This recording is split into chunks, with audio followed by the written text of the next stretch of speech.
Que sera le profil du remplaçant de Corneille Nangaa? Visiblement, la question de la réforme électorale semble se concentrer sur la désignation du président de la Commission électorale nationale indépendante. Avant toute autre réforme, dans l'invité du journal, Sylvain Loumou, candidat malheureux à ce poste, partage son expérience. Il est reçu par Julie Sefou.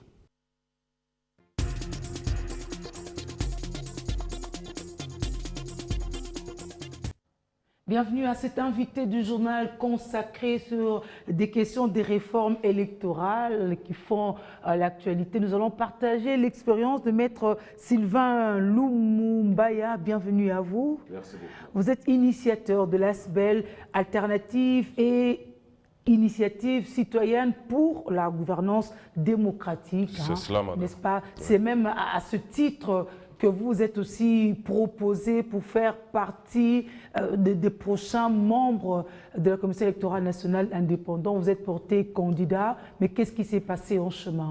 Depuis la fin du mandat du bureau actuel de la CENI, autour de juin 2019, nos organisations, la mienne en tout cas, avaient pris allègrement l'initiative de me proposer comme candidat auprès des confessions religieuses. Parce qu'il faudrait admettre que selon la loi organique actuellement en vigueur, la société civile est compartimentée en trois. Il y a les confessions religieuses, il y a les ONG d'éducation civique et électorale, il y a les ONG de droits spécifiques des femmes. De ces trois compartiments, Oui. apparemment, ce sont les confessions religieuses qui l'emportent pour des raisons évidentes? Pas forcément. Donc il s'est établi une tradition, heureuse ou malheureuse, on ne sait pas, mais qui a fait que depuis que les confessions, depuis que la société civile désigne un président, conformément à la loi en vigueur, ce sont les confessions religieuses qui ont désigné pour la première fois en 2013 pour le retour de l'abbé Malou Malou. Et vous connaissez les remous qui ont entouré cette désignation. Et pour la seconde fois, c'était pour les remplacements de ce dernier après son décès par Corneille Nangaa. Et c'est aujourd'hui, par exemple, une des fois où cette loi organique est mise à rude preuve pour être appliquée véritablement. Et il n'est pas dit par la mise à preuve rude? Ben, vous êtes mieux informé que moi qu'aujourd'hui, il y a des remous, il y a beaucoup de bruit dans l'opinion autour du processus de désignation, à tort ou à raison. Finalement, on sait des catholiques qu'ils ont refusé parce que le candidat porté par les autres, c'était lui, le secrétaire exécutif national du cycle électoral dernier. Voilà. Il faut dire que les confessions religieuses en elles-mêmes sont au nombre de 8. Elles sont organisées et depuis que le débat sur la désignation avait repris, elles aussi, elles étaient mises à s'organiser. Elles avaient adopté une charte et en vertu de cette charte, ils prennent leurs décisions essentiellement ou de manière privilégiée par consensus. Et moi, je comprends bien l'esprit d'une telle disposition qu'entre enfants de Dieu, on rechercherait plus le consensus, l'entente, le compromis. Mais à défaut de trouver ce compromis, ce consensus, ils ont également prévu d'adopter leurs décisions par voie d'élection démocratique. Nous aurions bien voulu que des critères ouverts, connus de tous et non inventés chemin faisant, parce que si vous rentrez, et nous avons appris avec amertume que, par exemple, nous autres étions éliminés en raison d'un nouveau critère qui a été créé chemin faisant, en vertu duquel toute personne qui serait des mêmes provinces que le chef de l'État n'aurait pas droit de citer dans ce processus-là. Mais tout cela aurait pu... Ça? Non, madame, je vous dis que nous avons recoupé des informations et il y a certaines confessions religieuses qui l'ont même dénoncé comme étant critères mis en place alors qu'ils étaient très avancés. Est-ce que dans un contexte où le tribalisme bat son plein, on n'aurait pas eu raison quelque part, même si ce n'est pas des pratiques à encourager? N'oubliez pas, madame, que lorsque nous...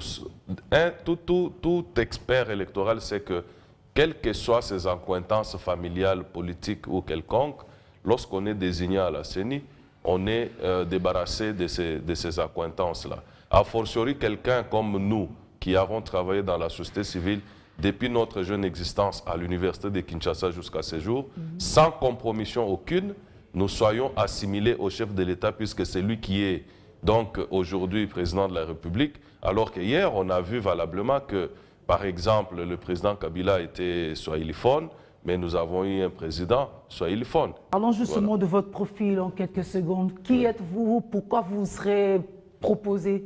J'ai atterri sur des questions électorales. J'étais encore à l'université dans le cadre de la commission justice et paix de la paroisse Notre-Dame de la Sagesse à l'université, où j'ai bien évidemment beaucoup été actif jusqu'à devenir secrétaire paroissial sous le mandat du curé Monseigneur Plévout, mais j'en ai connu aussi d'autres comme Monseigneur Boulamatari. Sur les plans professionnels, je suis avocat, vous avez bien vu, depuis 2006 que j'exerce sans compromission. Et parallèlement à cette carrière professionnelle en tant qu'avocat, je suis enseignant d'université au grade de chef de travaux à l'université de Kinshasa et doctorant en droit international à l'université de Bordeaux. Je travaille sur des questions électorales de manière du vécu quotidien. C'est un peu en dehors de ma vie de famille, mon autre vie. Et je fais partie du réseau des compétences électorales francophones de l'Organisation internationale de la francophonie. À ce titre, j'ai dans mon portefeuille nombreux pays dans lesquels je joue le rôle d'assistant électoral, donc de renforcement des commissions électorales d'autres pays, comme au Mali, comme au Burkina, comme au Gabon, comme au Congo-Brazzaville, comme en Guinée, des pays dans lesquels nous avons énormément travaillé. Et pourquoi ne pas mettre cette expertise au profit de mon propre pays où nous estimons qu'il y a des questions de gouvernance électorale qui se posent. Comment voyez-vous l'avenir à cette allure où vont les choses? Sinon, quelles seraient vos recommandations fortes aussi de votre expérience? Merci beaucoup, madame. Et c'est ça qui est très dangereux parce que nous sommes en train aujourd'hui de faire fausse route. Les réformes essentielles devraient découler, n'est-ce pas, de nos propositions en tant que recommandations pour corriger les processus. N'oubliez pas que le plus grand problème qui a été dénoncé dans ce pays, c'est par exemple le transfert sécurisé des données des résultats électoraux. On parle de plus en plus de la vérité des urnes. La vérité des urnes dans ce pays, elle découle de l'intégrité du processus. Donc, dès le départ et en ce moment, nous serions préoccupés à régler la question et de manière définitive du fichier électoral, mais aussi le règlement des questions qui ont posé les plus de problèmes dans la loi électorale. Maître Sylvain Lumumaya, nous vous remercions. C'est moi qui vous remercie, madame. On recourra, oui, éventuellement pour d'autres questions. Vous êtes expert. Je le souhaite vivement et j'aimerais revenir à vous chaque fois que vous me chercherez. Merci beaucoup. C'était l'invité du journal.